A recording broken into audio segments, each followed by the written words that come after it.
হচ্ছে হাসিনা পরবর্তী বাংলাদেশে আমরা যে নতুন স্বচ্ছ রাজনীতি দেখতে চেয়েছিলাম সেই রাজনীতিটা আমরা ছাত্রদলের থেকে পাই নাই। এবং নির্বাচনী প্রচারণাতেও আপনি খেয়াল করবেন, আমি ছাত্রদলের প্রচারণায় যতখানি নতুনত্ব দেখব বলে আশা করেছিলাম, স্বপ্ন দেখব আশা করেছিলাম, ভবিষ্যৎ দেখব আশা করেছিলাম, সেটা পাইনি। আমি পেয়েছি অতীত। অর্থাৎ ছাত্রদল তাদের প্রচারণায় নিজেদের কথা যতখানি বলবে, ভবিষ্যতের কথা যতখানি বলবে, স্বপ্ন যতখানি দেখাবে, তার চেয়ে বেশি তারা বেশি সময় ব্যয় করেছে ছাত্র শিবিরের ভুল ধরার জন্য। এবং তারা প্রচারণায় যে ন্যারেটিভগুলো ব্যবহার করত, এই ন্যারেটিভগুলো আমরা বিগত 16 বছর শেখ হাসিনা, ওবায়দুল কাদের, আওয়ামী লীগের মুখে শুনেছি। হাসিনা মুক্ত বাংলাদেশে এই যে রাজাকারের প্রচারণা, শিবিরের রক কাটার প্রচারণা, আল বদরের প্রচারণা, এগুলো তো নতুন জেনারেশন দেখতে চায় না। 71 অবশ্যই আমরা স্বীকার করি, কিন্তু 71-এর সেই সময়কার ভূমিকা নিয়ে বর্তমান বাংলাদেশের ছাত্র শিবিরকে নিয়ে যদি আপনি রাজনীতি করতে চান, সেটা শেখ হাসিনাও পারে নাই, ছাত্রদলও এখানে ভুল করেছে।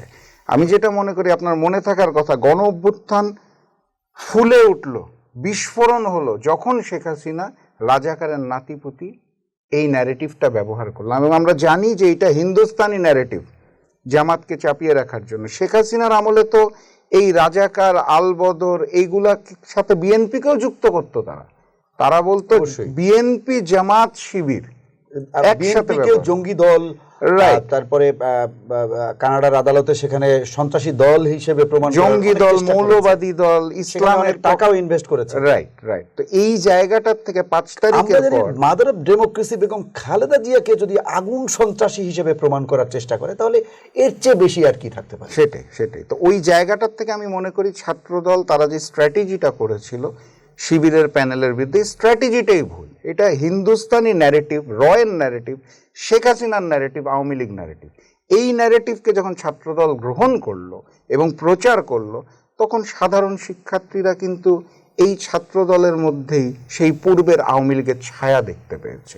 কারণ এই শব্দগুলো কানে আসলেই আমাদের চোখের সামনে সেই বিভৎস আওয়ামী লীগের চেহারাগুলো ভেসে ওঠে। তো সেই একই ন্যারেটিভ বিএনপি বা ছাত্রদল যখন ব্যবহার করে, সেইটার প্রভাব কিন্তু ভোটের মাঠে যেও পড়ে। তা আমি মনে করি এটা একটা বড় কারণ। অতীতে আমরা বিভিন্ন সময় দেখেছি হাসিনা মুক্ত বাংলাদেশে বিভিন্ন রকমের কমপ্লেইন এসেছে যে চাঁদাবাজি হচ্ছে, হিংস্রতা হচ্ছে, সন্ত্রাস হচ্ছে, এগুলোর সাথে বিএনপির নাম জড়ানো হয়েছে বিভিন্ন জায়গায়।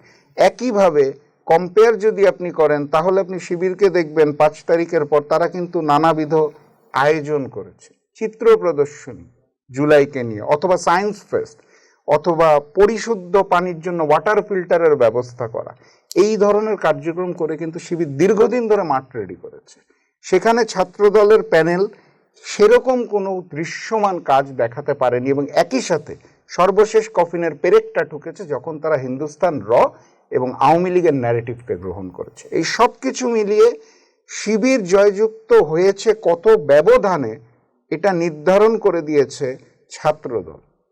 আমি যেটা বলতে চাইছি, শিবির হয়তো জিততো, কিন্তু এত ব্যবধানে জয়ের পিছনে শিবিরের যতখানি অবদান, তার চেয়ে বেশি অবদান ছাত্রদলের। ছাত্রদল জয়টাকে তুলে দিয়েছে শিবিরের হাতে।